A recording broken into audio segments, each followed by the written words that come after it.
Sugar किस तरह होती है, किन लोगों को होती है? दो तीन चीजें हैं। एक तो फैमिली हिस्ट्री, जीन्स में टाइप 2 डायबिटीज काफी ज्यादा कॉमन है। प्लस जो दूसरी बड़ी वजह है वो आजकल जो हमारे यहाँ जो हमारा लाइफस्टाइल है, लोग जो हैं वो फास्ट फूड की तरफ ज्यादा है। ऑर्गेनिक फूड या जो ग़िज़ाएं हमारे अबाओजाज लेते थे वो उनसे हम दूर हो गए। शुगर के मरीज इस वक्त पाकिस्तान में कितनी परसेंटेज है इनकी? रिसेंट जो रिसर्च आई है उसमें पाकिस्तान में इस वक्त 27% डायबिटिक पेशेंट्स की है, लेकिन ये भी डे बाय डे इंक्रीज कर रही है। और सहरी में और अफ्तारी में जो रख सकते हैं डायबिटीज के जो मरीज हैं, तो उनके हवाले से बताएं कि वो सहरी और अफ्तारी किस तरह करें। सहरी और अफ्तारी में दो एक मेजर खाने का टाइम होता है, और डायबिटिक पेशेंट जो रोजा रख रहे होते हैं, जो फिट हैं, जैसे मैंने बताया, जो फिट हैं रोजा रख सकते हैं, उनको थोड़ा सा ख्याल रखना अपनी डाइट का। इसी कंटिन्यूस मॉनिटरिंग भी है इसमें शुगर लेवल उनको रोजे के दौरान कंटिन्यूसली चेक करना है। अस्सलाम वालेकुम नाज़रीन, आप देख रहे हैं पब्लिक न्यूज़ और मैं हूं इब्तिसाम चौधरी। नाज़रीन, शुगर के मरीजों के लिए आज एक अनमोल तोहफा लेकर आए हैं। एक बहुत बड़ी शख्सियत, पाकिस्तान के नंबर 1 डॉक्टर शाहिद नदीम साहब हमारे साथ मौजूद हैं,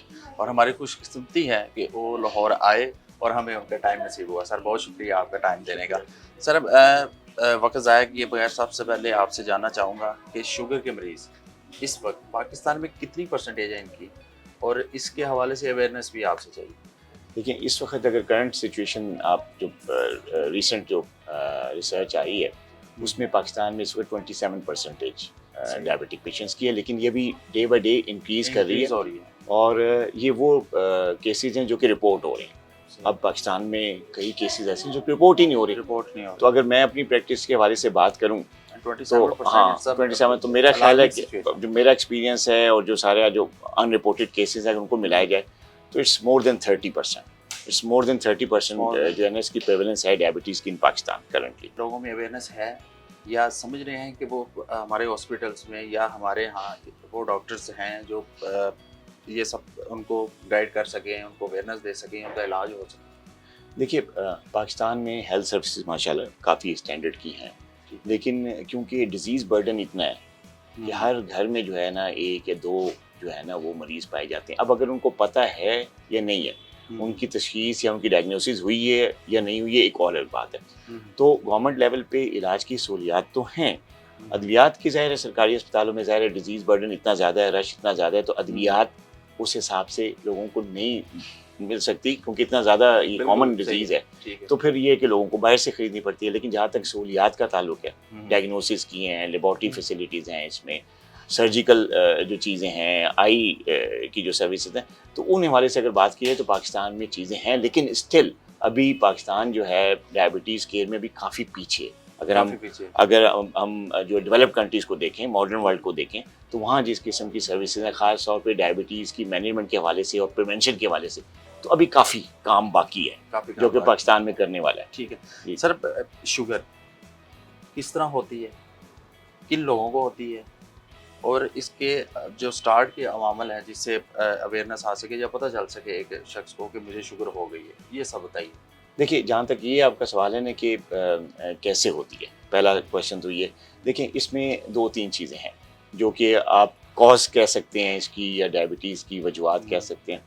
एक तो फैमिली हिस्ट्री, जीन्स में जब आती है तो फिर आपको जीन्स में टाइप 2 डायबिटीज़ काफ़ी ज़्यादा कॉमन है, जिसमें जीन्स में जो डायबिटीज़ आती है। तो एक तो फैमिली हिस्ट्री, प्लस जो दूसरी बड़ी वजह है वो आजकल जो हमारे यहाँ जो हमारा लाइफस्टाइल है, और उसको अगर मैं कहूँ कि अर्बनाइजेशन ज़्यादा हो रही है, शहरी इलाकों में ज़्यादा लोग मूव हो रहे हैं, रूरल एरिया से लोग इधर आ रहे हैं, जॉब्स के लिए आ रहे हैं, कारोबार के लिए आ रहे हैं, काम के लिए आ रहे हैं।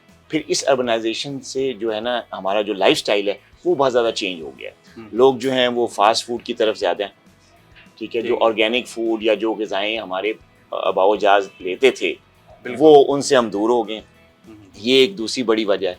तीसरी ये कि बॉडी वेट जो है, मोटापा बहुत ज़्यादा कॉमन हो गया। मोटापा बहुत ज़्यादा कॉमन है, जिसकी बड़ी वजह ये है कि हमारा जो लाइफस्टाइल है वो सेडेंट्री हो गया। हम लोग बैठे रहते हैं, बैठे रहने को प्रेफर करते हैं, गाड़ियाँ ज़्यादा हो गई हैं, लोगों ने पैदल चलना और खेल और एक्सरसाइज जो है वो कम हो गई, एक्टिविटी नहीं, फिजिकल एक्टिविटी नहीं। ये दूसरी बड़ी वजह है। यहाँ पे ऐड करना चाहूँगा कि खाने का आपने जिस तरह जिक्र किया, खाना हमारे यहाँ ज़्यादा जो खाता है ना, समझते हैं कि वो सेहतमंद है और ये इसकी सेहत ज़्यादा सही होगी। तो ये कहीं ना कहीं देखिए अब ये इसमें देखिए ना दो चीज़ें हैं। यहाँ पे पाकिस्तान में जो है ना, एक तो आपने खाने की बात की, तो जो ज़्यादा खाता है तो वो समझते हैं ये ज़्यादा सेहतमंद है ये। ज्यादा सेहतमंद अच्छा, अब ज़्यादा खाने वाले का वजन ज़्यादा होता है, वजन ज्यादा वजन ज़्यादा होता है, तो जो मोटे लोग होते हैं उनको लोग हम समझते हैं कि यार ये ज़्यादा सेहतमंद है, बिल्कुल, जबकि medically it's other way round.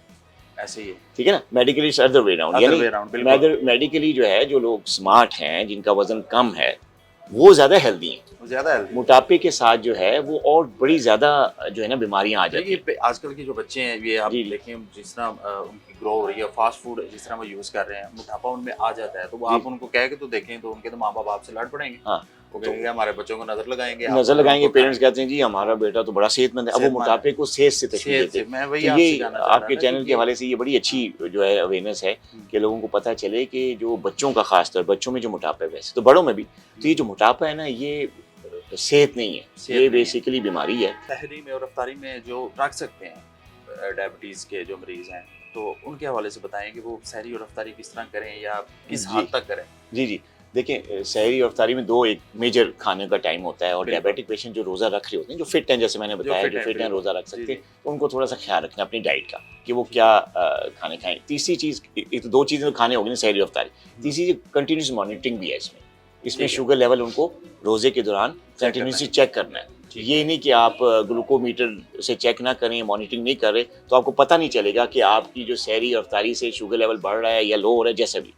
तो इसमें जो सहरी है, यूजली डायबिटिक पेशेंट, जो टाइप 2 डायबिटिक पेशेंट्स हैं, उनको ऐसी सहरी करनी चाहिए जिनमें जो है ना कॉम्प्लेक्स कार्ब्स हों, जिसमें जो आपकी जो होल ग्रेन व्हीट है ना, यानी जो ठीक है। अनाज है होल ग्रेन वाला, वो लेना चाहिए, जैसे खालिस गंदम होगी जिसमें चोकर मिला हुआ होता है, ठीक है। जौ का आटा है, जो बाजरा है, बाजरा। ऐसे ऐसे ऐसा जो है ना अनाज उनको खाना चाहिए, कार्ब्स की जहाँ तक बात है।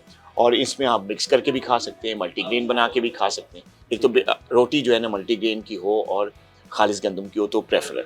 और है। एक वक्त में जो है ना इतनी ज़्यादा रोटी नहीं आपने खानी, और रोटी का जो अमाउंट है या जो साइज़ है वो आप कम रखें, यानी कम होना 60 या 70 तक ग्राम की जो रोटी है हम्म। वो आप सहरी में ले लें। हम्म। उसके साथ आपकी जो डाइट है उसमें वेजिटेबल्स होनी चाहिए, वेजिटेबल, ठीक है। थोड़ा सा फ्राई करके, स्टिर फ्राइड जिसे कहते हैं, वो वेजिटेबल शामिल करें। साथ सैलड अगर में आप सैलड में use सैलड ले सकते हैं, दही बहुत अच्छा है, आप सहरी में लें, ठीक है। बॉइल्ड एग्स आप ले सकते हैं। इसी तरह अगर सैलड नहीं है या सालन कोई भी बना हुआ है लेकिन ज़रा हल्के ऑयल में और कम ऑयल में बना हुआ है, तो वो आप ले सकते हैं। देसी घी का इस्तेमाल बहुत अच्छा है, ठीक है। ठीक है। लस्सी ले सकते हैं, डायबिटिक पेशेंट ले सकते हैं। ठीक जो है। चीज़ अवॉइड करने वाली ये होती है कि आपने एक तो मशरूब नहीं लेना कोई, ठीक है, और अगर आप चाय मुख्तलिफ लेते किस्म के हैं, मशरूब, चाय लेते हैं ठीक है। बगैर चीनी के ले सकते हैं, आप सहरी में भी ले सकते हैं, अफ्तारी में भी ले सकते हैं। इसके अलावा आपकी जो अफ्तारी है उसमें आपको जो है वो इसी तरह का मील लेना है। रोटी ले लें, एक खालिस गंदम की रोटी ले लें, या अगर राइस आप खाना चाह रहे हैं अफ्तारी में तो बॉइल्ड राइस लें, जिसमें से 2-3 दफ़ा पानी आप निकाल लें।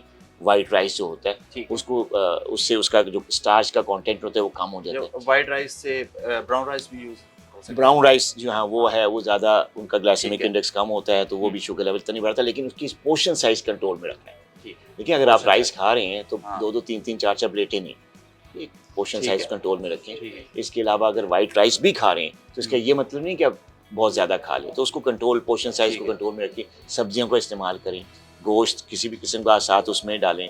आप नट्स ले सकते हैं, आप जो है ना ये जो समोसे और ये जो फ्राइड फूड है आप वो इस्तेमाल ना करें। पकौड़े आप ले सकते हैं लेकिन घर के बने हुए, घर के बने। जिसका Oil ऑयल में ना। आपको पता है, और कम ठीक है। ऑयल में बने हुए, और ठीक उसमें मैं कहता हूँ बेसन खा सकता है बेसन बड़ा हेल्दी है पेशेंट्स के लिए, लेकिन उसमें आलू ना डालें।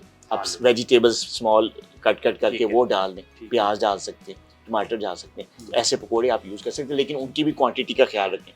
और जब भी आपको सैरी करनी है अफ्तारी, उसके 2 घंटे बाद अपना शुगर लेवल ज़रूर चेक करें कि आपको पता चल जाए कि इस खाने से आपकी स्पाइक या शुगर लेवल कितना हाई जा रहा है। एक्सरसाइज कितनी ज़रूरी है और इसका बेस्ट टाइम कौन सा होना चाहिए डायबिटीज़ के मरीजों के लिए? देखिए, एक्सरसाइज तो बहुत ज़रूरी है डायबिटिक पेशेंट्स के लिए, तो लेकिन आप रमज़ान के हवाले से बात करें। रमज़ान के देखिए, हवाले से भी वैसे देखिए रमज़ान में ये है ना, डायबिटिक पेशेंट्स जो है कितना ना, ड्यूरेशन उनको और हाँ। किस टाइम उनके लिए बेस्ट है? रमज़ान में जो डायबिटिक पेशेंट्स हैं ना, उनके लिए एक्सरसाइज क्योंकि दिन में करेंगे, रोज़े की हालत में तो शुगर लेवल लो हो जाएगा। लो हो जाएगा। तो इसलिए मैं तो उनको एडवाइस करता हूँ, जो डायबिटिक पेशेंट्स हैं, मेडिकेशन ख़ास तौर पे जो ले रहे हैं, तो उनको जो एक्सरसाइज है या वॉक है उनको करनी चाहिए, लेकिन वो आफ्टर अफ्तारी या फिर इशा के बाद।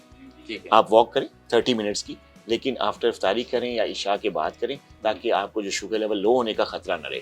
अगर रोज़े की हालत में आप वॉक करेंगे, एक्सरसाइज करेंगे, तो इस बात का खतरा है कि आपका शुगर लेवल डाउन लो हो हो जाए जाए। और रोज़ा आपका डिस्टर्ब हो जाए। डिस्टर्ब हो जी। सर, बहुत शुक्रिया आपका फिर वंस अगेन आपने टाइम दिया। इसके साथ अपने मेज़बान इब्तिसाम चौधरी की दीजिए इजाज़त और देखते रहिए पब्लिक न्यूज़। खुदा हाफ़िज़।